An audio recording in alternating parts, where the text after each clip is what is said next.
One. Morning, everybody. Welcome to the Texas Real Estate Show. And here we are on a Thursday, welcoming everybody. We are the real estate information platforms. If you're interested in real estate, want to know more about real estate, whether you want to invest, or whether you're just generally interested on the market, please subscribe and turn on notifications and give us a good old thumbs up. We are there to help you, and we want to be your education resource. We've got some interesting points that we're going to bring up. Some good and some bad, actually, we're going to talk about today. The first point, actually, let me introduce my co-founder here. We've got Kay. Good morning, Kay. How you doing?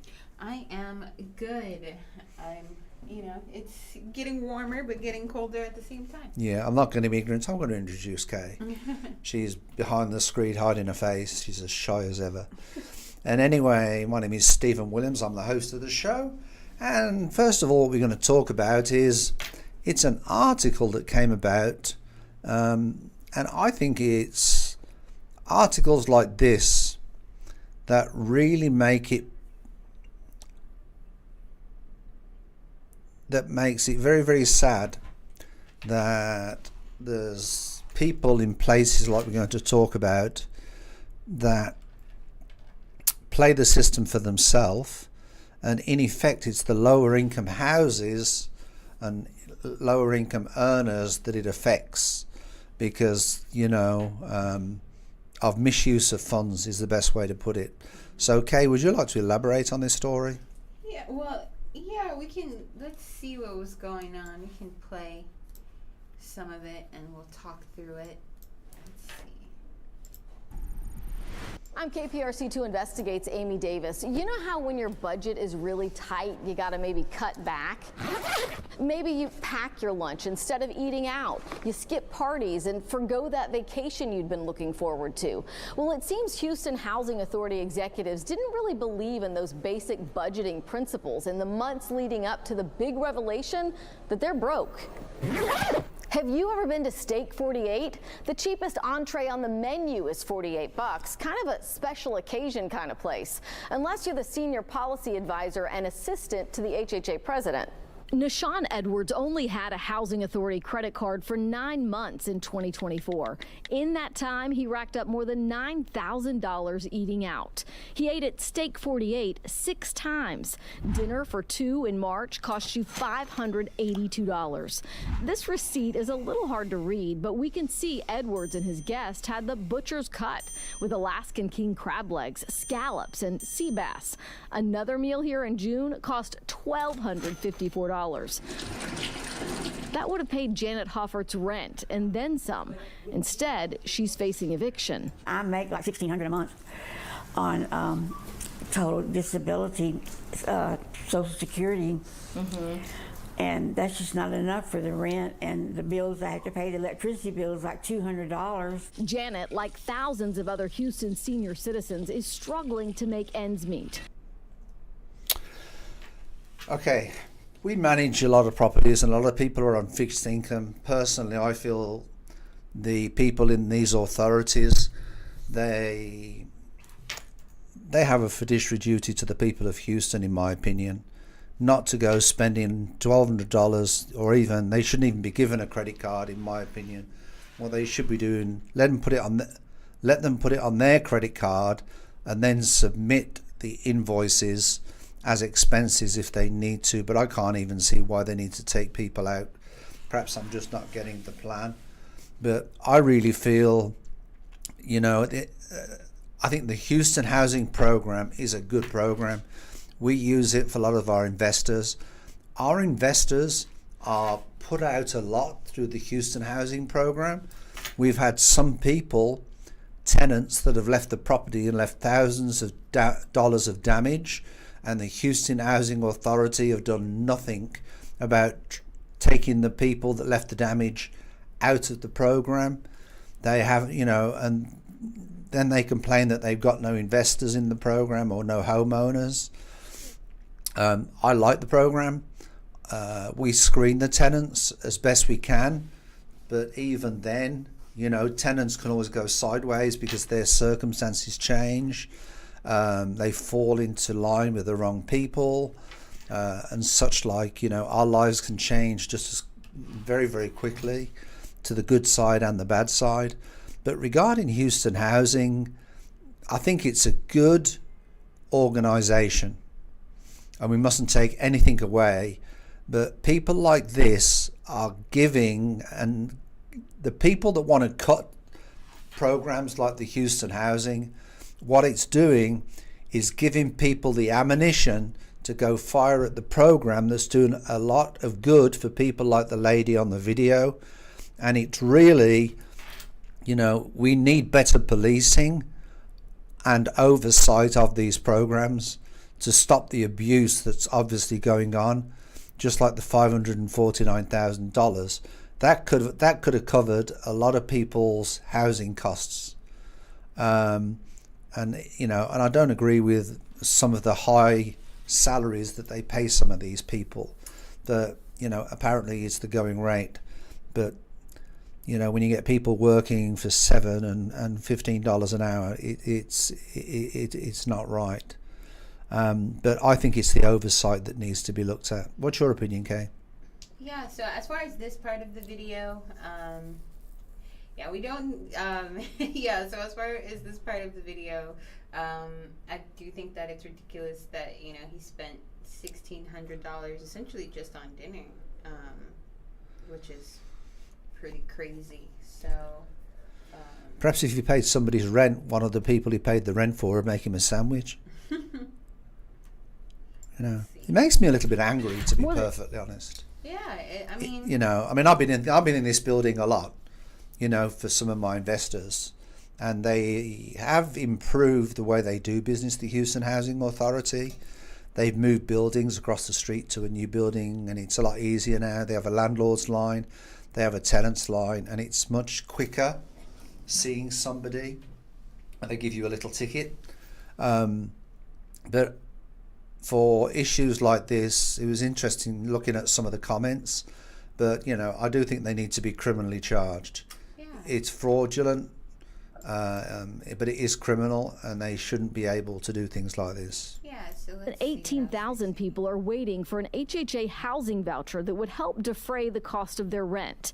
But HHA President and CEO David Northern said in February there is no more money for vouchers.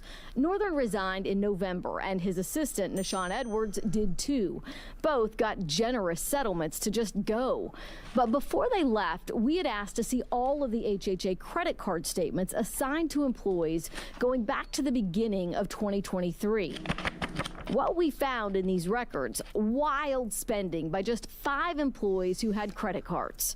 Between them, they charged up more than $500,000 from January of 23 to September of 2024. 21 months. About $100,000 of that paid for travel, dozens of airline tickets, and expensive hotels. So There's nothing to say about that. Absolutely nothing to say about it. I just think that it is, But who is checking these? Who is checking these costs? yeah, that's a great point. Like, You know, I mean, who is checking the airline tickets? yeah, and I think that, what did they say, 18,000 people?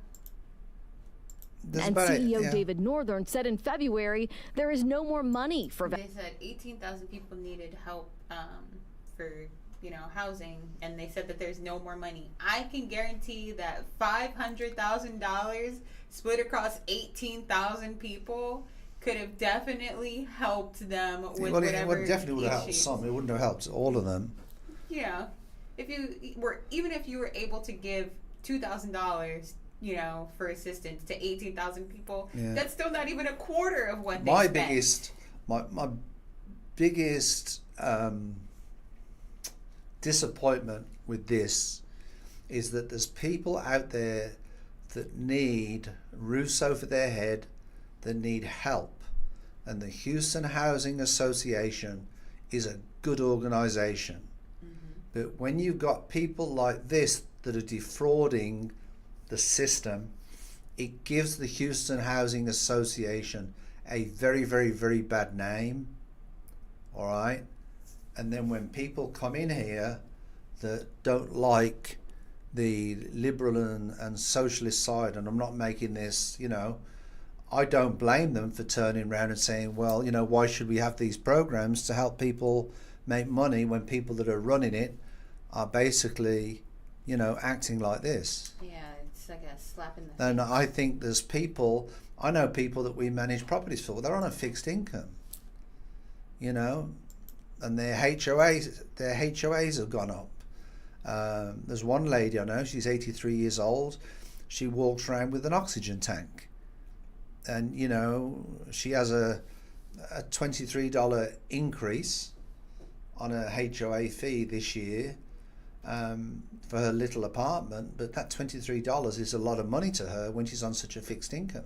Yeah, like, what can you do? What is she expected to do, So. Well, they have a choice, don't they? They don't eat. Yeah. They don't eat, or they pay their rent and keep a roof over their head. Basically be homeless, or just don't eat. So, anyway. $1,000 of that paid for travel, dozens of airline tickets, and expensive hotels. David Northern was jet-setting across the country, sometimes 3 times a month. I mean, what is he traveling for? I mean, what are they doing that for when they're not taking the priority of helping their people? Helping the ones that signed up for them. Where exactly did they go? We saw a lot of travel for housing conferences and meetings. But in November of 23, Northern made a trip to Chicago to attend the Obama Foundation Democracy Forum.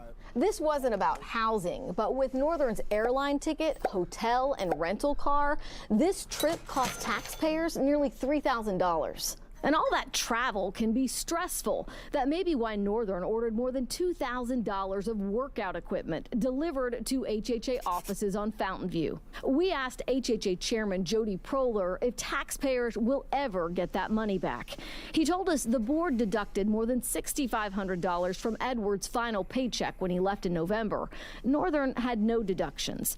And when I asked who should have been reviewing the card purchases to make sure the expenses were authorized, an HHA spokesperson said that would have been the direct supervisor of the employee using the credit card.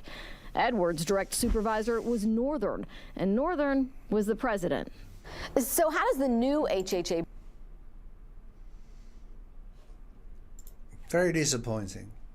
Yeah, so for that person to be the president of the housing authority, and they're like, oh, well, you need to talk to, the... Very disappointing, the whole situation. And I've been one of the people shouting from the hilltops about the Houston Housing Association over the years. I really believe in what they're trying to achieve and the goal they're trying to achieve. Anyway, so is it time to move on? Mm-hmm. Okay.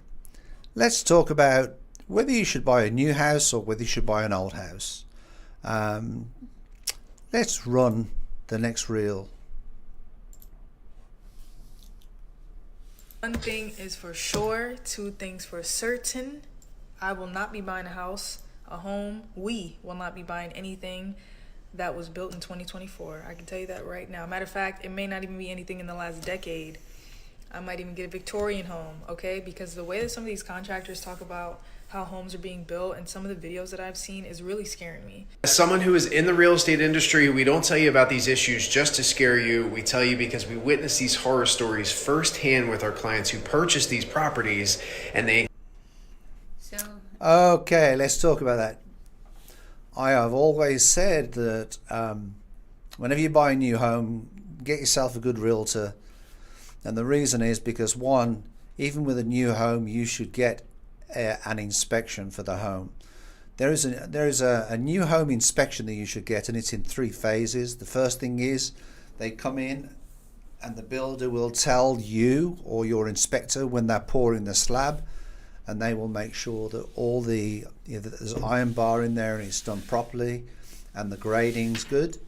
Then the second thing is they will basically come and inspect the walls before they put any wiring in, or they'll inspect the wiring before they cover the walls and put the plywood in. and then there is a third and final inspection when they'll come in and they will inspect the whole thing again to make sure it's working properly before you can move in. The quality of new homes at the moment is not good. About 2012, we had a problem called Chinese drywall. That was one problem that we had with we had a hurricane, and we couldn't get enough plywood. We couldn't get enough sheetrock, so they was importing cheap sheetrock from China. And unfortunately, that's what happens with America and a lot of the builders. What they're looking for is the cheapest and most accessible product that they can get to build your houses. So keep on rolling the tape. Encounter countless issues. It honestly blows my mind. And if you decide to go the new build route where you're purchasing a home within a new build community, you need to have a home inspector monitor every facet of the build. From when they break ground all the way to when they put the walls up and the studs behind the wall and the sheetrock and the electrical, every part. And if you decide to go this route, you need to know what you're purchasing, because the materials that they use in this day and age are not what they used to be. I want to show you what these bitches are made out of. You see that? Look at this shit. Behind all those bricks, right there, there's this. Ain't shit to it. Y'all want y'all's goddamn homes built out of fucking cardboard? Let me just say something on that. Just think what it's like. That's basically cardboard that's up there, and then they put bricks on top of that. You're never going to know that there's cardboard there. Right. There is a property that I actually went to see this morning, and we're making an offer on it for one of my clients, and it was built in 1935. It was an official manor for a house. It was a high-end property then, and it has. I believe it's a 10,000 square foot house, and it has some quarters in the side of it. It has a pool in the back. And actually, when I finish here, I'm going to go write an offer on the house, and hopefully it'll be accepted and get it executed. Because we've been looking at our eye on this property for a long time, and we're basically looking at turning it into an 8-unit investment property. And basically, I can't tell you the bones on this property for a home that was built in 1935, a brick built building. It has very, very little foundation movement. It did have some renovations done, I believe, in 2012. And what we might do is, if this deal goes through, we'll take some photos of us renovating the property, and as it's, as we get it, we'll put it on the channel for you to see the progress that we make. And I will tell you that it's built in a much better standard and a higher standard.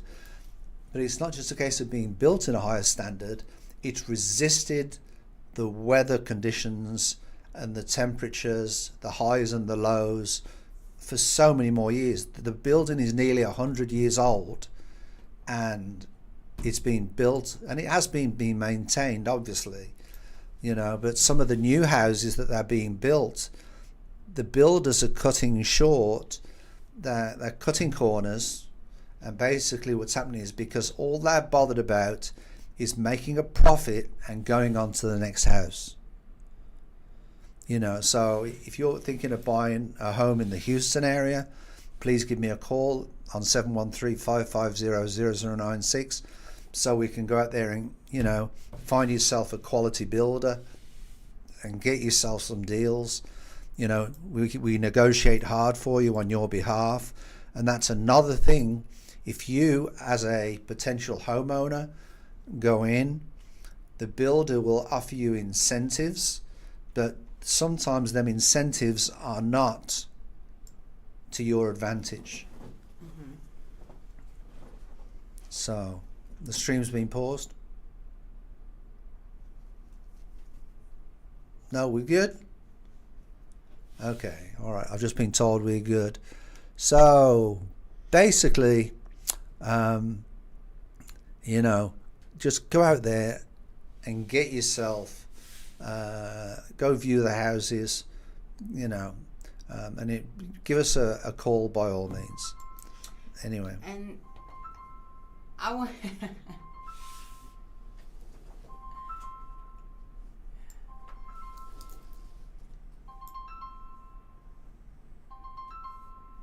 Sorry everybody, but I've got a new phone today. And I have not got a clue. There you go. How to turn that new phone off. I wanted to look at the comments on this post because some of them are funny and some of them make sense. So very similar to what you said, someone said, my house was built in 1948 and if you punch the wall, you'd probably break your hand. So... My house that we live in was built in 1972, and it was built double brick with a damp course in between, and it really has seen the years very, very well. Yeah. You know, but everybody gets wrapped up in, I want to buy a new house and I want something that's new and never lived in. And if the quality of that new home is not built, you know, to the quality that it should be, it deteriorates faster than a house that was built in the 70s and 80s. Yeah, and this is that's another thing. Someone, I mean, her house is very, very old, but she said, bought her home that was built in the 1870s, opened up the walls to insulate it, and it was all plaster and lath. We didn't find a single bit of mold or water damage. The whole house is framed with raw edge cedar and square head nails. It always amazes me how long these 100-plus-year-old homes last with what are deemed historical or inferior techniques to what is acceptable today. And there that's true. That's true. A lot of people think that just because a house might look older that it's not as good. You know, of course they have their problems, like especially I think the main problem is probably plumbing with older homes. Water leaks, galvanized plumbing. Yeah, I was gonna say roof galvanized leaks. steel is typically like the worst part. But if you can get the plumbing fixed in those old houses, I think it's 1,000 times better than living in the older houses they use galvanized plumbing, and galvanized plumbing it pits, which means there's little holes that come in that plumbing. It costs a lot of money to replace the plumbing, and there's something that they call PEX, which is basically it's a plastic plumbing that they put in, and it's normally coloured blue and red. Red for hot water, blue for cold water, and that's normally replaced. But I mean, a lot of houses, what they do is, if there is a burst pipe, they'll clamp it and see if that works first. And then if not, what they will do is turn the water off, they'll drain the pipes and they'll cut the pipes both ends, and sometimes they'll just put the PEX on. So gradually over time you're just taking care of the house, you know, the house where the problem areas are. But I mean, the house that we looked at today that we put an offer on has got brand new PEX all the way through the house. So at some time, I believe what they had done was when they did the renovation, they pulled a lot of the walls out and they put PEX in.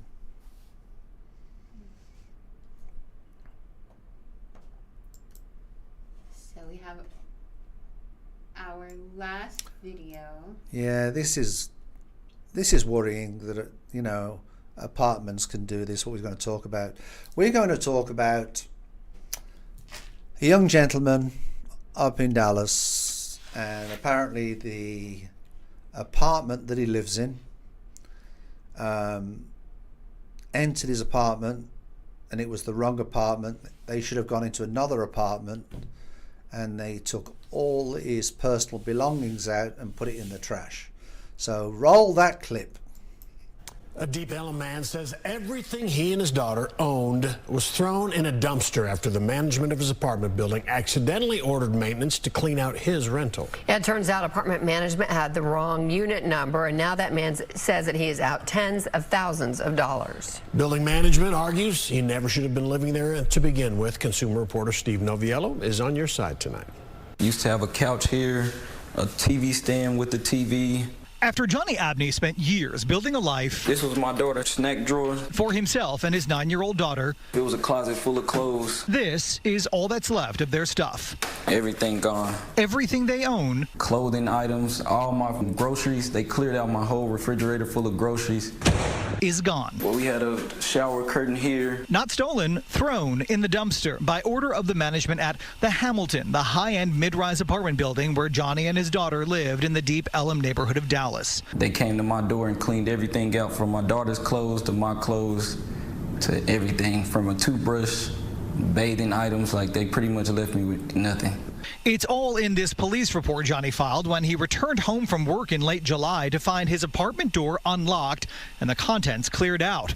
According to the report's narrative, a leasing agent on site said there was a misunderstanding and maintenance accidentally cleared out Abney's unit instead of the unit next door where a tenant was being evicted. This your stuff? All of Johnny's belongings had been thrown in the dumpster hours earlier and had been picked over by the other residents. This is video Johnny took of his discarded stuff. He says his mattress had been urinated on. Not only did they put my stuff out, they watched people take all my property all day.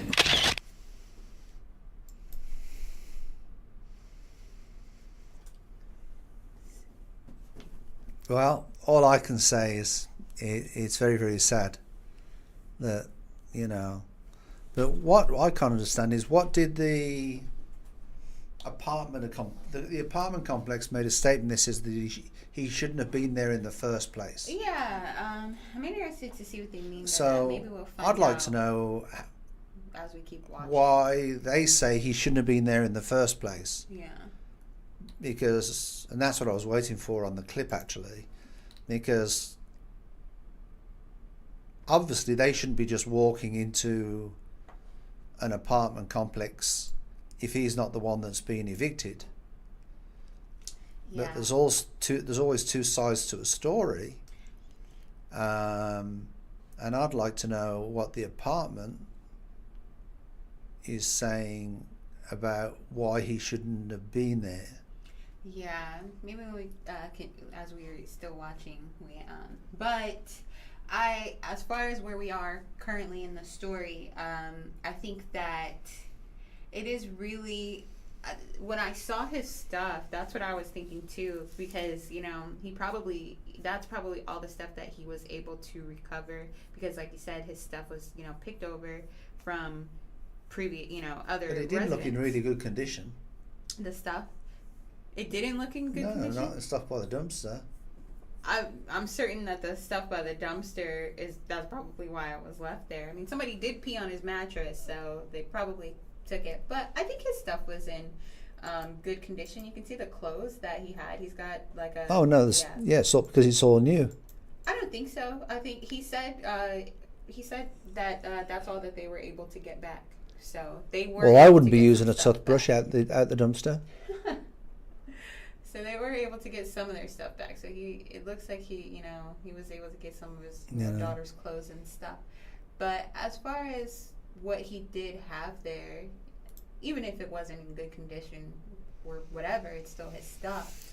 So I think that, you know, it sucks to have his, you know, your stuff. That's a violation. Not only does somebody go in to your place and take everything out, but then also you have a bunch of other people that you don't know going through your stuff again and taking everything out after it's already been, you know, taken through. So that's... Well... And then somebody peed on his mattress. If they put it in the dumpster, people can go to the dumpster and look at whatever they want. Yeah. But, I mean... Yeah, I mean, it's trash, but it's to me, the problem is there should have been more communication between the property management company. You know, do you understand? You know, or perhaps even a little bit more warning, you know. Well, I mean, if that's the number and they knew they're going to do it, then at least the day before, knock on his door and tell him. Because then he could have turned around and says, "Oh, hold on, that's not me." Yeah, this is the incorrect apartment number. But what I mean by people going through his stuff, even though it's trash, it's not trash though. because it's his stuff. He didn't throw it away, so it's not trash. And then to walk up, that's probably super violating. But anything that's found in the dumpster can be taken, of course. Is free pickings. Right. Yeah, like of course the residents can take their So stuff. at the end of the day, the apartment complex should take the other height for resident. Yeah, they definitely should. That's very ridiculous. This is video Johnny took of his Not only did they put my stuff out, they watched people take all my property all day.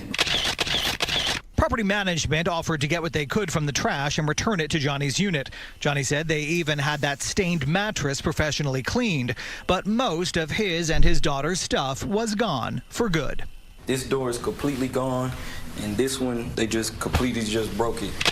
Much of what did make it back from the dumpster, he showed us, was damaged. They told me that it was a mistake. They apologized. The first night, they were overly apologetic, like, let us know anything missing. But that quickly took a turn. Even though it was your stuff, it's her apartment. It's under her name. The contract is in her name and her name solely. This is video Johnny recorded of a conversation he had with one of the leasing agents who was quick to point out the apartment in which he and his daughter lived was leased by his ex-girlfriend, who had since moved out of state. Johnny was subletting without permission, and even though these receipts provided to us by an attorney for the Hamilton show that Johnny paid the near $3,000 in rent each month, any direct discussion about making him whole was off the table. We are binded by law. We cannot discuss anything with anybody that is not her. According to this lawsuit Johnny has now filed against the property management company, they gave him 24 hours to fill out his own rental application or face eviction. I've already lost property. Now you're trying to kick me off the property at short notice with no resolve. I think that's the law, because he should have put the property in his name. You know, if the initial application was in his girlfriend's name, he would have been an additional person on the lease, but a named person. Yeah, you have to go in and add all right, but his name. As soon as she vacates the property, he needs to get the lease in his name, because if not, and he falls behind on his rent, then the eviction goes to her name. No, the apartment complex have got nobody to evict. So they are in. I think that is correct.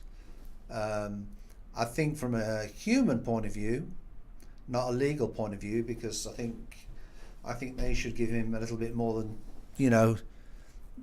I think he should fill in an application if he wants to stay there. But I think they should give him more than 24 hours to complete that. The application. I think and the other thing is, if you go sue them, if you go sue the apartment complex, do you really want them there as a tenant in the future? Yeah, exactly. I wouldn't want to live there after. Because if it was an apartment complex and you're suing me, then, you know, I'd just give you a 30-day notice. Yeah. I think so it definitely seems like it's a way to get around the issue. It's a way to absolve them of the issue, because either way, whoever they were trying to evict was not him. You know, he wasn't the person up for eviction. They were probably trying to evict somebody in 9/12. But this is what I can't understand. Even if they was evicting her, and this was the address, yeah, they would have been posting it on the door. A constable posts it on the door.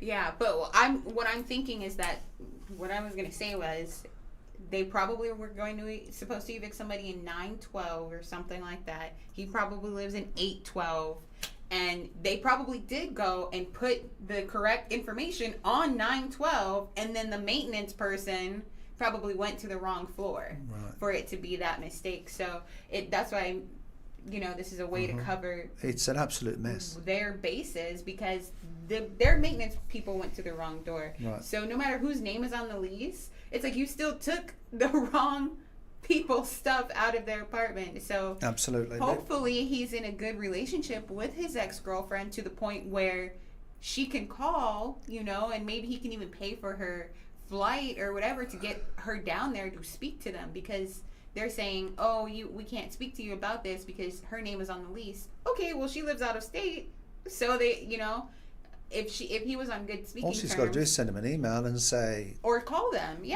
and they can be on three-way or something. Well, mind you, say that it all depends how long is left on the lease. Yeah. But I think because if it's, say it's a 12-month lease, and she's only on after 9 months, then she loses her deposit. See what I'm saying? Unless the landlord's willing to move but then they can't take that security deposit without her giving commission to pass it on. Well, just to let you know, we've had this situation with houses when we've leased to people and it's a problem. Oh yeah, and they sublease. And it's people that are leasing homes, and I'm not saying this is the case, but people are leasing homes with other people's, identification. Mm-hmm. So it happens by accident, There's times when it happens on purpose. Yeah. And I'm not saying it's happened on purpose in this case, but it's out there, and that's why you need to get yourself a professional management company. Yeah, what it seems like is that he was with his girlfriend, and they, he moved into her apartment more than likely, and then she, they broke up, and she moved to a different state, is what it seems like. But I think that if they do need to speak to her, then, you call her, But even with an eviction, you see, that's what I can't understand. There's so many parts to this. You've got to go in front of a judge.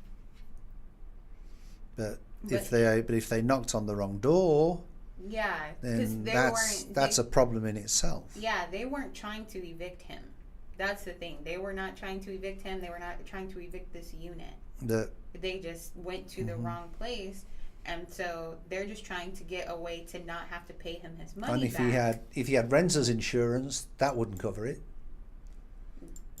Because this is such a weird thing. It's such a weird situation, correct? Yeah, but he's got, since 2023 receipts of him paying the rent. Anyway. So I just think that it's a little bit ridiculous, just because it's $2,500 that he's been paying, and then for them to say, "Oh, we cannot talk to you." We cannot discuss it. Well, because a money order is in somebody else's name does not give you right to stay at an apartment. Yeah, it's definitely it's a payment. Yeah. We get paid when other people pay for other people's apartment. Like it might be a brother or a sister or a girlfriend or whatever. It's got different names on, but it's whoever's on the lease is the one that stays at the property. So I think it's just Anyway, we have a big. According to this. We still have the rest of the video to go through. Property, now you're trying to kick me off the property at short notice with no resolve. Here's the eviction notice. It was posted on his door the next day. Rent was paid in full. There was no reason to go into his apartment. There was no reason to throw anything away. Jason Friedman is Johnny's attorney. He says the issue of who was on the lease is irrelevant. The apartment building, they didn't know when they threw all that stuff away whose stuff it was, whether it was the person on the lease or his. And adds Johnny chose not to fill out the application or pay the fee required for one very simple reason. He chose not to because he said, I want to resolve the situation with my property that you threw away before I decide if I'm going to stay in this building. An attorney for the Hamilton, who would not speak to us on camera but did communicate by phone and email, said on behalf of the building, even if Johnny did fill out the rental application, he would have been denied because he already violated the lease terms as an unauthorized occupant. With me losing all my property, that's the last thing on my mind. According to the lawsuit, the Hamilton also alleged there was counterfeit money pulled from Johnny's things. Another reason they say he would not be welcome to stay. We asked them to provide a police report, photos, or video, any evidence at all they provided none. They left me without underwear, toothpaste, everything. Back at Johnny's, among the discarded pile of trashed school supplies with which his daughter was supposed to start the 5th grade, we found our own. This play money, clearly marked as copy, right next to what's left of his daughter's bed. We sent a...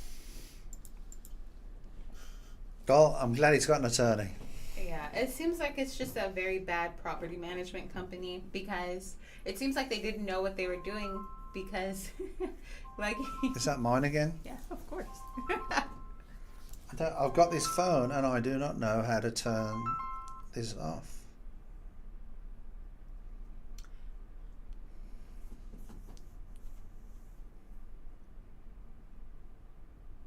Okay. Yeah, but it just seems like they don't know what they're doing, because if they did know what they were doing, then they would have read, like, you know, they came back with the lawyer's information, and the lawyer said that he would not be approved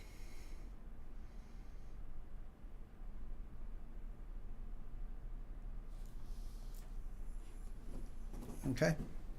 They said that he would not be approved for even if he did fill it out properly, he wouldn't be approved because he already violated the rules by living in the apartment with, you know, by subleasing the apartment illegally.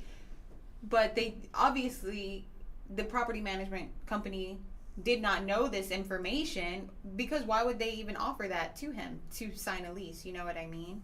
So it just seems like they have no idea what they're doing, because it just... If they'd seen him come in and they noticed, you know, I mean, if they see him come in paying for the unit, then, you know, for a number of months, then you get some sort of idea. Do you understand that, you know, perhaps he's, you know, in the unit? Yeah, that he's living there. But I will say that when we seen the lease, and the property, there does seem a lot of units at the property.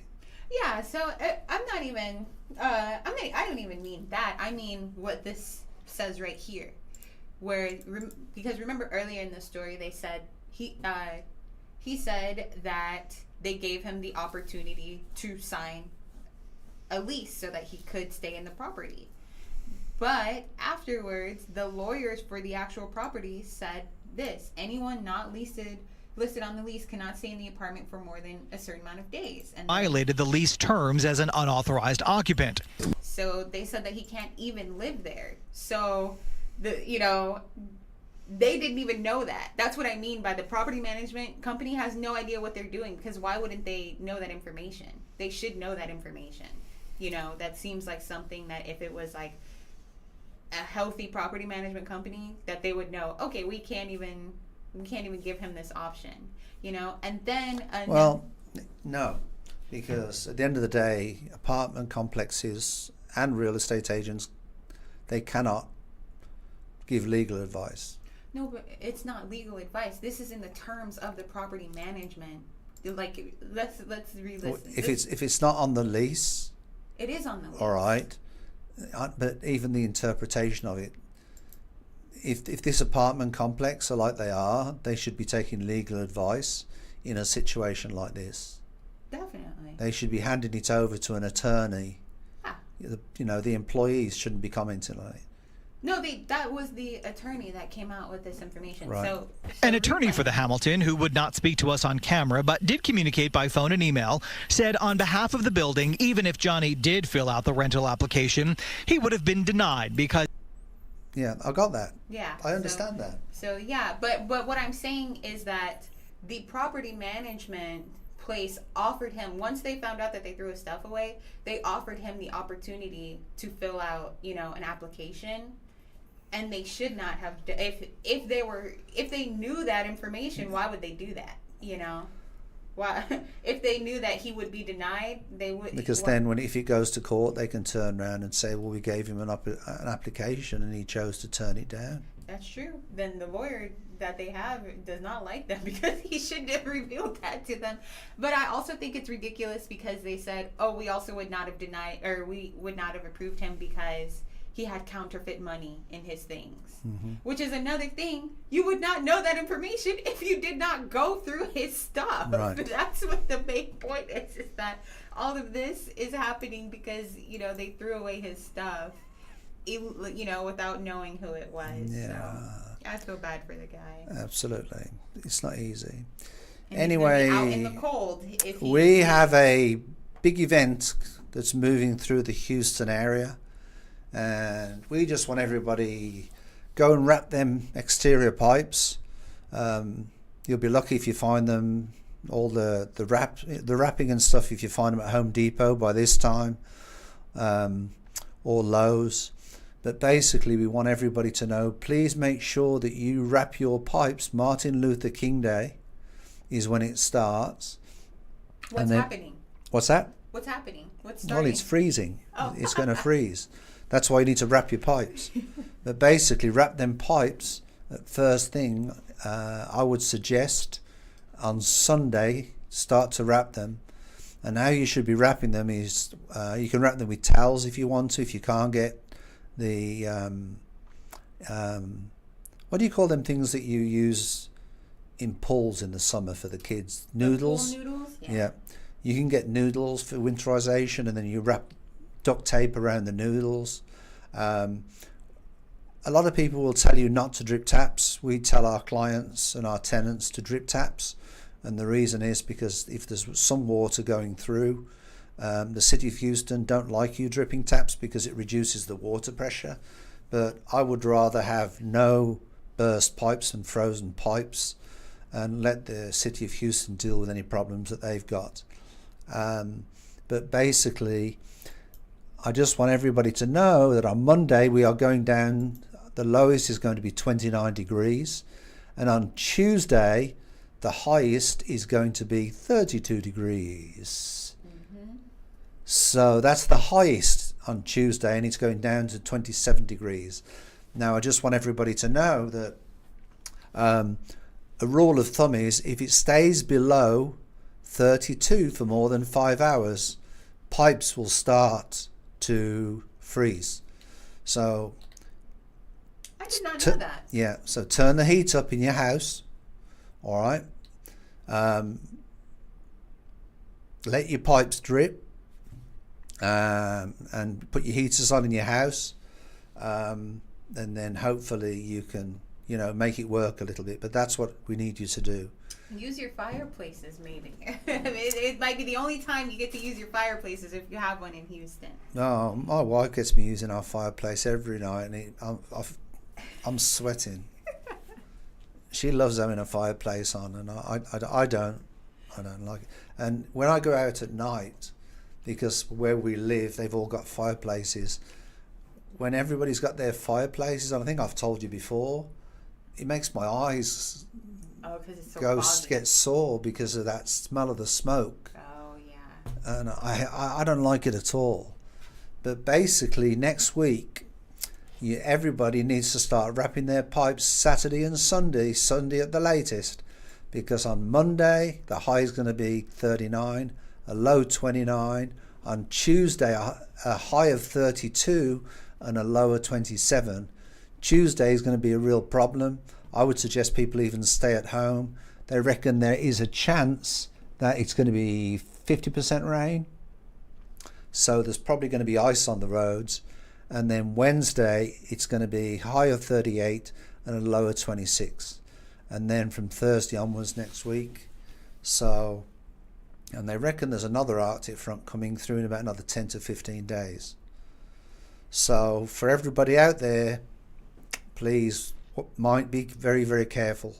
I've been told that Houston Independent School District may be closed, they're closed on Monday for Martin Luther King, but apparently they may be closed Tuesday and Wednesday. A decision apparently is going to be made sometime this weekend. Yeah, I think they're going to see probably what Monday is like, I think. But you see, to me, I never understand why these school districts, my wife works at the university, and they go on the local school district, whether they're going to be open or closed. All right. sometimes they'd be notified in the morning at 5 and 6 o'clock in the morning, no school today. Yeah, that's frustrating. And that's just so frustrating, you know, because my wife's getting ready to do a class. She's preparing to do a class on the computer at home. The night before. Absolutely. Yeah. And then, you know, they cancel it. And it's like, well, if they cancel the day, then she might as well take it easy. You know, and plus she's got, you know, a dude like me to look after, which isn't exactly an easy thing to do. She could have had a calming, you know, night or something, but instead something that she's not even going to work on. But anyway, please give us a thumbs up. You know, give us a like, subscribe, and turn notifications. We'd like to hear from you more. Please post in the chat. We'd love to hear from you. So from Kay and myself, Stephen Williams at Century 21 Olympian. If you're going to be out there looking for a house, or you're looking for an investment property, or you're looking to get involved in real estate, or you want to start a new career or a side hustle in real estate, give us a call, 713-550-0096. We'd love to hear from you, or find us on Google. Thanks a bunch. Ta-da for now. Stay healthy. See you later.